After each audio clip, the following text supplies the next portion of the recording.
Lower your voice for this. Because something is quietly happening in the Meghan and Harry universe, and it's not the comeback story they were hoping for. One commentator is flat out claiming Meghan's podcast has fallen off the charts, another is calling her a malignant narcissist, and the biggest warning of all? That even if you think there's a deal, the palace could allegedly renege immediately, because they have no advantage in ending what this person calls a vendetta.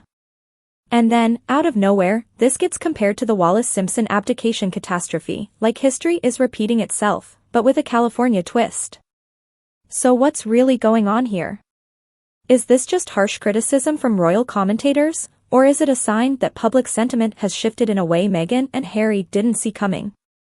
Stay with me, because the subtext in these interview moments says more than the words ever could. The abdication happened because of the American Wallis. That was a catastrophe in a way, but we overcame it, and his successor, George VI, was a terrifically successful king.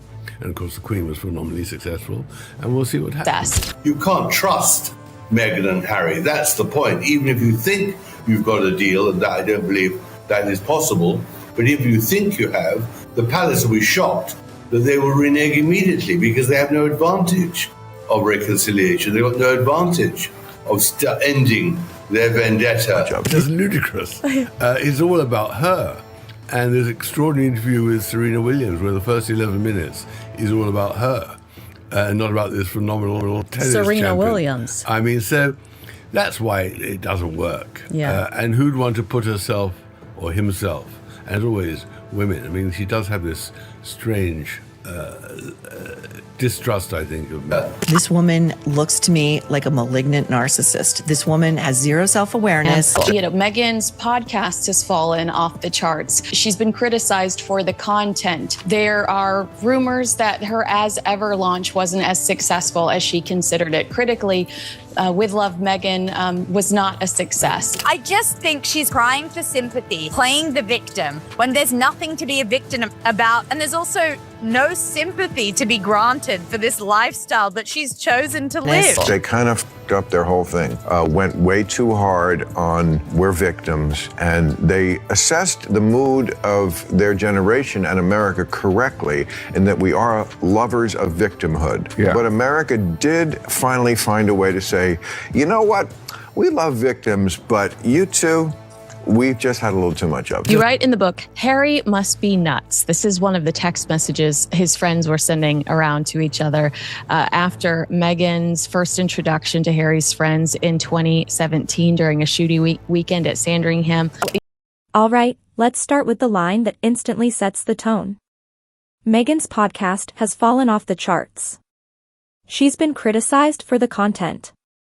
Now notice what's happening here. This isn't framed as a small dip, or a normal media cycle. It's framed like a drop-off. Like something that was supposed to be a cultural moment, didn't hold. And then it escalates. There are rumors that her As Ever launch wasn't as successful as she considered it. The key word there is considered. Because it suggests something subtle, but powerful. There may be two realities at play. The public reality, and the internal, curated reality. And if those two realities don't match? That's when the rebrand machine starts working overtime. Then comes the blunt verdict. Critically, With Love Meghan, was not a success. And if you're listening closely, it's not just about charts. It's about credibility. Because the next line isn't about content, it's about trust. Here's the quote that turns this from a review into a warning. You can't trust Meghan and Harry. That's the point. That statement is massive because it suggests the critic believes this isn't a one-off misstep, but a pattern. And then they go further, painting a picture of how negotiations could allegedly work behind the scenes. Even if you think you've got a deal, the palace will be shocked that they will renege immediately. The phrasing here is dramatic, almost cinematic, like someone signs a contract, then suddenly the rules change. But let's be careful, this is opinion and speculation from a commentator, not confirmed fact. What matters is why they're saying it, and what narrative they're trying to build. Because the reasoning they give is even colder. Because they have no advantage of reconciliation. They got no advantage of ending their vendetta. Listen to the framing, not a disagreement. Not a complicated family situation. A vendetta. That's a word that implies intention. Strategy. Long-term conflict. And once that word is in the air, suddenly every PR move starts looking like a chess piece. Which brings us to the next part, where the commentary turns personal. Now we enter the section where the critic stops talking about performance and starts psychoanalyzing. This woman looks to me like a malignant narcissist. This woman has zero self-awareness. Again, this is not a diagnosis. It's a harsh opinion. But it reveals something important about the temperature of the discourse. Because when celebrity coverage shifts from, "I didn't like the show," to, "This person is fundamentally broken," that's not just critique. That's a villain edit. And then the critic says something that, honestly, explains why the audience reaction may have changed. They kind of dubbed their whole thing. Went way too hard on "we're victims." The point being made is, Meghan and Harry's public brand leaned heavily into being wronged. And the critic claims they got America's mood right, at first. They assessed the mood correctly, and that we are lovers of victimhood. But then comes the twist, because according to this person, the audience finally hit a limit. America did finally find a way to say, "We love victims, but you too, we've just had a little too much of it." That's the turning point in this entire narrative. Not that people hate victims, but that people allegedly stopped believing this version of victimhood. And if that's true, if the cultural appetite changed, then a comeback becomes much harder to sell.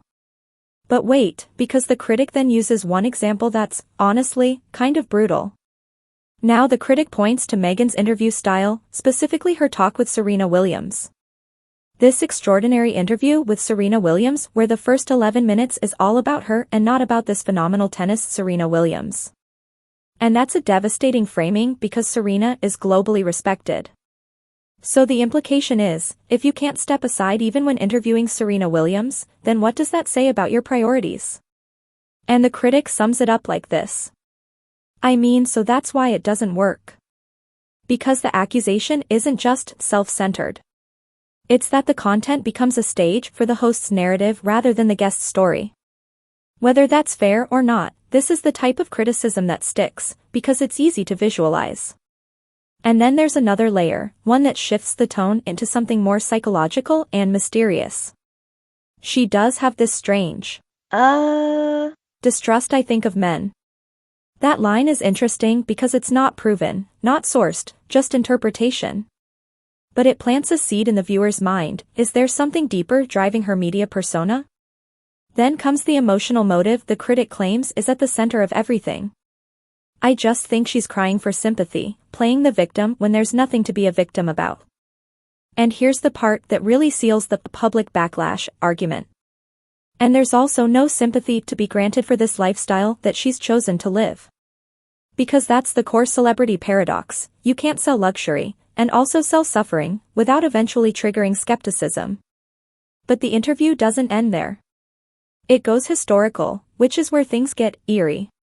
Suddenly, the speaker pulls out one of the most famous royal scandals of all time. The abdication happened because of the American. Wallis Simpson, an American divorcee, linked to the abdication crisis. A royal love story that became a constitutional earthquake.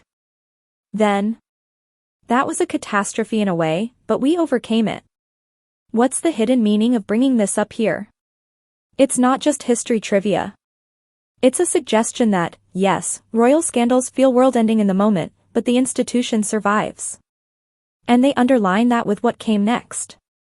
And his successor, George V/VI, was a terrifically successful king. And of course, the Queen was phenomenally successful.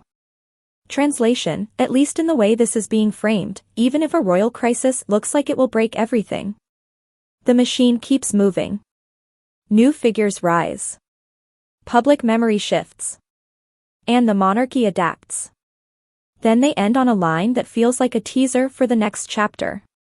And we'll see what happens. That's not closure. That's a cliffhanger. Because it implies there's more fallout still coming, politically, culturally, reputationally. And that's exactly why this moment matters. So what are we looking at here? Not confirmed facts, but signals. From these interview comments, there are a few possibilities. First, a narrative shift. If a public figure is seen as overplaying victimhood, audiences often don't react with anger at first, they react with fatigue. And fatigue is deadly, because it looks like indifference.